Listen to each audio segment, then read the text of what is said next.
Mozambique's got a pretty cool flag. They got rifle with a fixed bayonet on there. I mean, and a hoe. I don't know how that goes together, but and a hoe, like the tool, right? Yes, the tool. Okay, all right, not like a streetwalker or something like that. It'd be a strange flag. Right. So I mean, I don't know if you want to salute a flag like that. That'd be pretty cool. I don't know.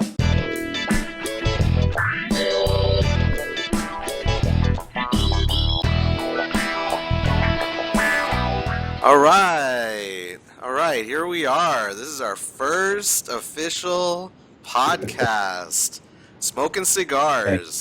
Smoking cigars. We're not actually smoking cigars because I don't think either of our wives would allow us to light up in the living room or kitchen, as the case may be. Right.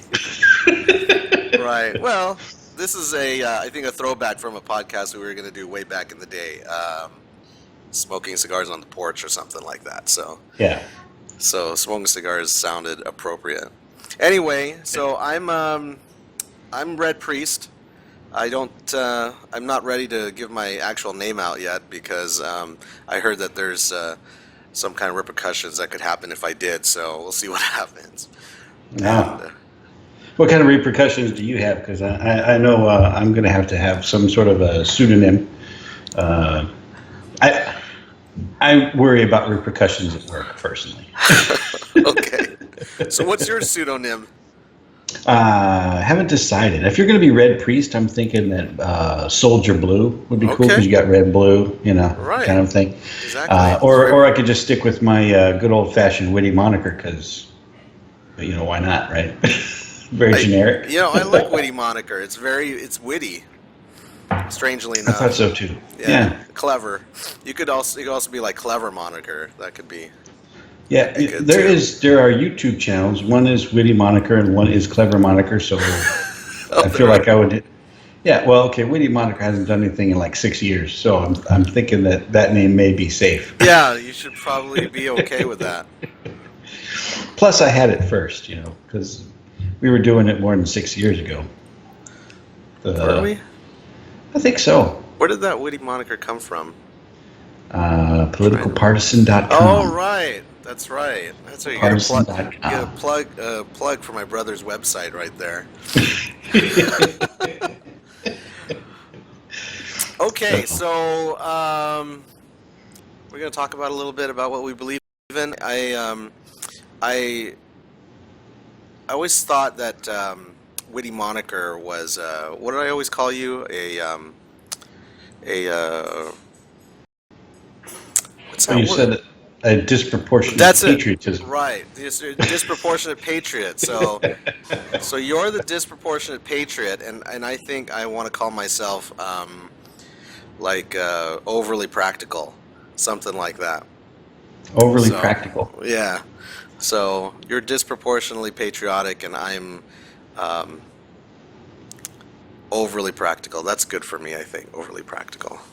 Okay, I don't know that either of those things are beliefs in and of themselves. I mean, I have disproportionate patriotism, but I think that's based in something. I don't think it just comes from nowhere. Well, of course, So, so where's it come from? I don't know. I mean, maybe if I were born in Zimbabwe or Iceland or something, maybe I would still have a disproportionate patriotism for either of those countries. Mozambique's got a pretty cool flag. They got rifle with a fixed bayonet on there. I mean, and a hoe. I don't know how that goes together, but and a hoe, like the tool, right? Yes, the tool. Okay. All right. Not like a streetwalker or something like that. It'd be a strange flag. Right. So I don't know if you want to salute a flag like that. That'd be pretty cool. I don't know. I don't know where my patriotism necessarily comes from, but I'd like to believe that that somewhere along the line, while I was going through our public education, that I picked up on the teachings of like Rousseau and Locke and the founding fathers. And that's what I kind of stuck with. That's what I held to. Right. A true classic liberal, as opposed to the new liberals that they, I mean, we've had this conversation recently, right? If you're looking for freedom for the average common man, then I would say then you're a liberal, right? Liberty, liberal. Right. That's what makes sense. Right. If you're looking to expand government and give rights away, free, the right to protect and protect yourself with the, keep and bear arms, and you're looking to give these things away. You're not a liberal anymore. Now you are a tyrannist. That was the word that I think. Yeah, that's your word. That's. I know it sounds insulting. You mentioned that before, but still, I mean, isn't that what you're doing? You're asking for tyranny. You're not asking for or demanding liberty. Right. I think I agree with you in a broad sense of the word tyranny. It's just that there's such a negative connotation to tyranny that if someone were to say, "Oh, you're a tyrannist," then they would automatically assume that you're calling them like, Stalin or Hitler or something like that. Okay, but Stalin and Hitler, they have things in common, right? They both expanded their governments. They both did it in the name of the people, but they restricted rights. They took rights away from the people and suppressed and oppressed the people. Right. They're vastly different, ideologies according to them, but really they are both tyrannists. They both. I just don't think that the people who are towards the left believe that they would necessarily be like what they believe in would always produce people like Stalin or Hitler. Just because it hasn't. Well, they always happened. say, "Oh, it's never done it right." They always say, "Oh, but they didn't do it right." Well, right. Exactly. They did it straight out of the textbook. I mean, Hitler was basically writing the textbook. He and Mussolini, came up with the idea of fascism. I mean, that's what it was. That was National Socialism is what they were doing. Right. So they tried it in a nationalistic way. They tried it in the communistic way, or whatever how you want to define that. They went at it from two different directions, got the same place, and decided to fight about it. I mean, that's tyranny. Either way you want to slice it. Expanding the government. That's what you're doing. Well, like I said, I mean, I agree with you in a broad sense of the word. I just think that there are better words to use, like, socialism. I mean, we could just use socialism. That's what a lot of people use. That doesn't describe expanding the government per se. See, I'm trying to capture not this idea of socialism or Marxism or whatever, because I think the idea of expanding the government comes from different ideologies from what we call the left. But it also comes from people who want to expand the government, like what do they call them? Monarchists, right? Despots. These people are not communists. They're not socialists. They are specifically authoritarian, and they believe that they should be in charge of the government, and they would also be tyrannists. I mean, I specifically want to use that word not because it's offensive or that some people might find it offensive, but I want to use that word because it describes what you're doing. You're expanding the government and giving up rights. It's the opposite of what a true liberal should be. Right. Essentially, I think that the best argument is an argument that's between an American, a U.S. conservative, which is vastly different than what a conservative might be considered in, say, Europe. So a U.S. conservative and a libertarian, those two should be our polar extremes, and kind of fight about that. We shouldn't be worried about anarchists because that's just a pipe dream, and we shouldn't be worried about socialists because that has been proven false. That is demonstrably false. Well, I mean, I think we can use the word tyrannist. I think that's fine for our use, and That's what I'm going to use. yeah, and we can, as long as we just continue to define it until everybody realizes what we're talking about. But well, what about the term progressive? You know, I mean, that's what they like to consider themselves, and I think even like Woodrow Wilson considered himself a progressive. Yeah, well, So, Woodrow Wilson was also a tyrannist. He expanded the government. In fact, he was pushing toward the one world government with the League of Nations. I mean, Woodrow right, Wilson was not a, right, he wasn't my favorite president. right. Well, no, that's my point is, can we use the term progressive instead of the word tyrannist? I mean, that's what they call themselves anyway. Nowadays, they don't call themselves liberal anymore. They call themselves progressives. Yeah, but I don't find that to be particularly progressive. It feels like I mean, progressive. What are you progressing towards? I guess. I mean, do you want to be a progressive when you're facing a cliff? No, you're going to want to turn one way or the other, or step back. Right. So unless you are considering where the direction you're heading, you're not really being a progressive. You're just moving in some direction. Right. You know. Right. Okay. I'll go with tyrannist. We can do that. That works. Okay. Defining terms already. No. What I was going to say earlier was when we talk about classic liberal, is I think that's what's closest to our belief is classic liberal, right? I mean, what you're saying, like U.S. conservative, is basically a classic liberal, Right. and so we were talking about earlier about looking stuff up on Wikipedia, and I actually, just to make sure that I knew exactly that I was like calling myself something that I actually believed in, I actually went and looked in Wikipedia because Wikipedia is it's the answer of everything nowadays. Sure. Right? Yeah, why not? If it's on Wikipedia, it must be true, right? It's what. Well, yeah. Until somebody else gets at it and makes up their own truth, and then whatever, arguments ensue. Well, it was interesting because what I saw was you had the. Oh, there's my baby. You had. Mine's already in bed. That's the benefits of the East Coast.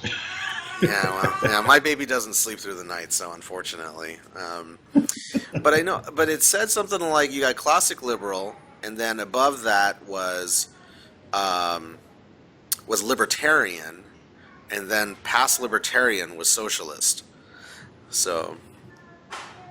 Well, that's why would we order them in that way? Excuse me.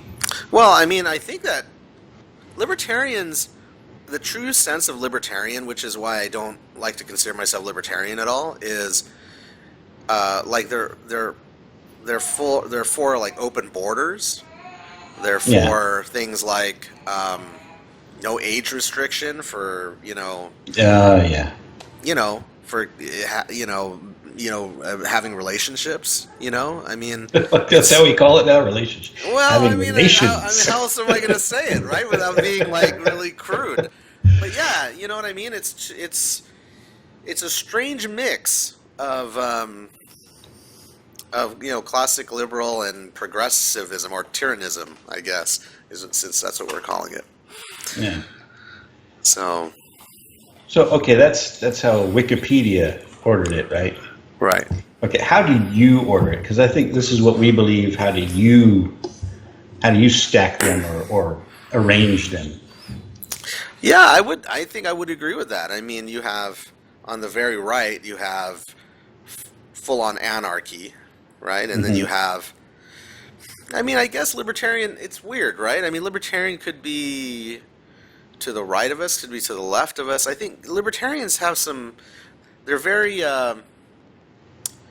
live and let live. I mean, I'm kind of a live and let live person myself, but the social stuff they're all for. Like drugs for everyone and gay marriage and all that kind of stuff. So which tends to be towards the progressives. So I mean, it's hard to put libertarians in the spectrum. Well, I think that I would arrange them probably, the farthest right. I mean, I don't even like right left, but since we got to stack them some way, we'll put them over there. So you got your anarchists, straight up, right. Yeah, anarchy. And sometimes that's a friendly anarchy, and sometimes that's what you actually see in practice of anarchy, which is kind of Lord of the Flies, kind of descending into chaos. Right, Mad Max. Mad Max, right. Right. Okay. You step, a little bit further, and now you've got a little bit of social order, but that social order is no longer. That social order is not enforced by men with guns, right? And that's your libertarian. Okay, like somehow we all mystically agree on these sorts of things, and there's only a very loose law just to keep people from gutting each other in the street. Then I think you start to see a gradation between what you see your libertarians view and what you see of the classic liberals view, which is we want law and order, but we don't want to impugn on anyone else or impinge. I'm not sure which word I'm looking for at that point, but it's all about each person deciding for themselves how they should conduct their own life. How do they best pursue happiness in a sense. And then your freedom, and this is one of my views, your freedom ends where another person's freedom begins. Like, I have every freedom to use my property the way I want it, and I have every freedom to do whatever, but I can't go into your house and use your property the way I would want, or I can't, So that obviously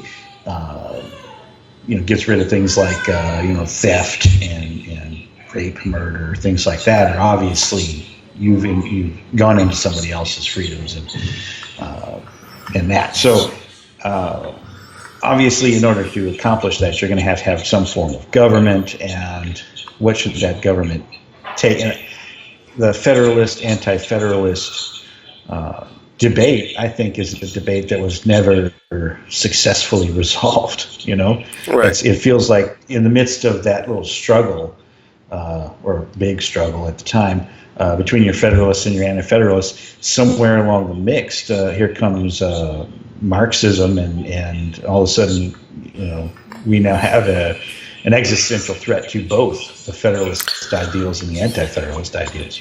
I think some people would argue that the Civil War happened a lot because the Federalists and Anti-Federalists never actually were able to, was never resolved, that argument. Well, I mean, I can see a case being made for that, but to say that the Civil War wasn't about slavery, and I was one who had thought that it was more about states' rights than it was about slavery. But really, you think about it, it was about slavery. I mean, the states' rights that they were fighting for was the right to have slaves. If that was not so, if they had given up their slaves completely willingly, somewhere right at the beginning, I think that it would have been there wouldn't have been a civil war. Well, states' rights would have still been a hot topic issue now, and we probably wouldn't be as concerned about how do we do health care reform so that we can keep Obamacare but not have it suck. I mean, Well, yes, it definitely is about slavery, right? But I mean, I think an argument could be made that people that the South, if it wasn't slaves, because it was that's part and parcel of their economy, right? The slaves, at least they thought that was part and parcel of their economy, yeah, right? So, I mean, if it was something else, I mean, if let's say they had, let's say they had factories down there that then this North wanted to eliminate, right? They would still, or the federal government wanted to eliminate. They would. You wouldn't think that they would go to war for that? Well, no, I think they would, but I don't. Right. I, So, I mean, you're that just wasn't the case. Okay, if it was about seizing the factories or whatever of the South, that would have been completely different. But the fact that we're talking about this particular means of production wasn't a factory, it wasn't a machine, it was a man, right? right. And because of that very specific difference, I gotta, you gotta understand that they're not coming down to steal factories. They're not coming down to steal machines. They're coming down to free men. Right. Vastly different. That's apples and oranges. Right. I mean, I agree with you. It's just unfortunate that if you put yourself into the mindset of the people in the South, they almost thought about these people as like another, farm machinery, which is, I mean, it's a sad thing. Not necessarily. No, it's see that if you look at there are a lot of historical sites in the South and stuff, and you can see how people treated the slaves, how people how they thought of slaves and stuff like that. It's in their memoirs, it's in diaries. Right. There are a lot of historical sources, and the best, most accurate, if you want to do it in a broad spectrum or a broad stroke, they really thought of them as children, and that seems to be the way they taught, the way they talked about them, the way they treated them, the way. So there was a thought that these people weren't as developed or whatever you want to call it. So it wasn't the same as would it be they children? had some affections there. Would it be children, or would it be more like livestock? I think that anybody would realize that there's a difference between the man and the cow, even if that man was a slave. Right. And you read some of these diaries and stuff. Some of them are diaries from the slaves themselves, and it was different than livestock. It wasn't the same as maybe their own children, so it was maybe more of an adoptive child sort of a thought. And I'm not saying any of that's right or whatever, but I mean, rather than try to paint the despicable ugly face on it, or the nice face on it, there's historical records, and that's really all I'm trying to point to, is that you can look at it in we can look back on it through the lens of today, which is, I think, how most people look at history in general. Or we can try to see it through the lens that they have left us, which was their documents, their records, their memoirs, and things like that. And before we say any one person is good or evil, you don't know that person. You never actually will, but at least do them the honor before casting your judgments of trying to get to know them in the best way that you can. Anyway, I don't know. I'm not here to say rah rah for the South or for the North in the Civil War at all. But I see the case being made. It was about states' rights, and I think we lost a lot of states' rights in Reconstruction because of the Civil War, because of the whole slavery issue, and that was the Republicans that destroyed a lot of states' rights during Reconstruction, which was, I think that was their black mark in the whole Civil War debate. Obviously, the Democrats are slaveholders, so they have the biggest black mark there. But if we're talking strictly about freedoms, they at the time freed the slaves, but they started to put the shackles on the states at that point. I will say this. I know we've gotten kind of far from our topic, Oh, okay. But yeah, Didn't know we were controlling it now. Okay. but I will say this. Almost professional at this point. I will say this. I'm bothered by the fact that they're tearing down war, I guess, quote, heroes of the South as their statues. That does bother me quite a bit. Especially people like Lee, Jackson, because, I can't really fault like someone like Robert E. Lee for wanting to fight for his state, for his own personal state, Yeah. And I think a lot of people are sort of attaching him to slavery, which is really unfair to him, I think. So, anyway. Yeah, I agree. I think just erasing your own history is it's always a bad thing. Even if your history is bad, you shouldn't erase your history because we're supposed to learn from it. That whole adage of don't learn your history, you're doomed to repeat it. Well, part of history was the deletion of history, the book burnings in Nazi Germany or pretty much anywhere else. You're going to see you want someone to rise to power, they're going to control the narrative, control the history, control the information flow, and then that's how you control the people.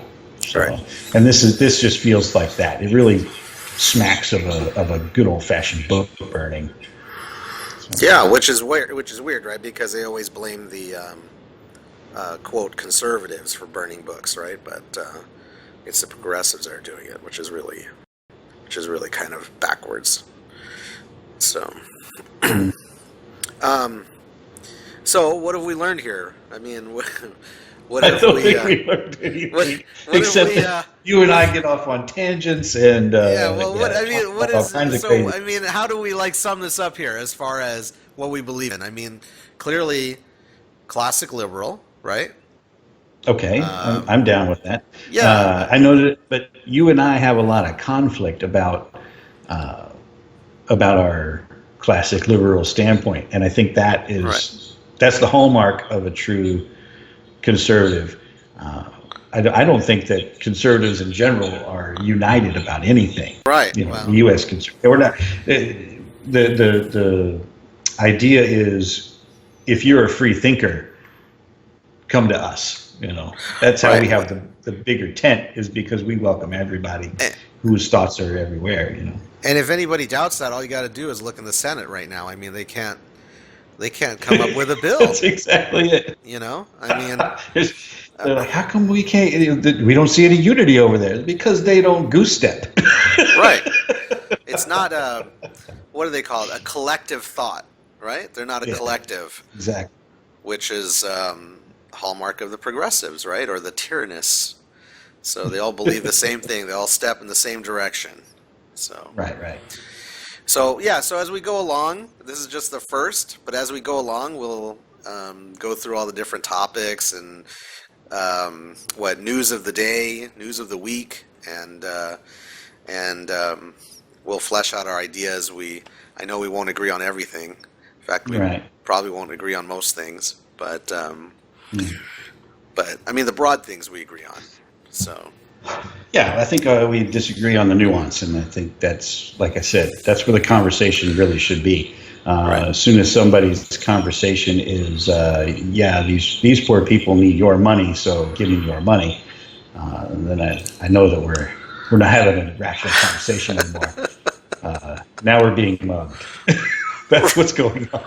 Well, I know a libertarian who said that all taxation is theft, which I'm not sure I necessarily agree with, but that's a little extreme. It is. I have a whole. We'll go through. I'm trying to coalesce my thoughts on exactly where my beliefs come from, and this idea of taxation and theft. That brings in there. I don't think taxation is theft. I think it's something we all have to agree to do for various reasons. We'll get into that maybe another time. So, All right. Well, we're going to sign off now, and we will see you next time. All Adios. right. Have a good one. All right. We need a good sign off. Like, What's wrong with what do we say? adios? Adios? I mean, I don't know. Is that like a throwback? And we really love the immigrants, right? Is that where we're going with that? Sure.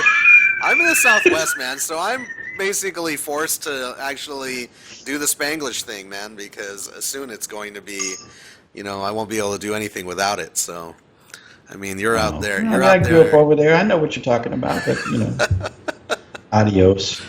All right. I work on that too. We're going to work on our sign off. Okay. All right, man. Okay. Adios. Adios. Adios, muchacho.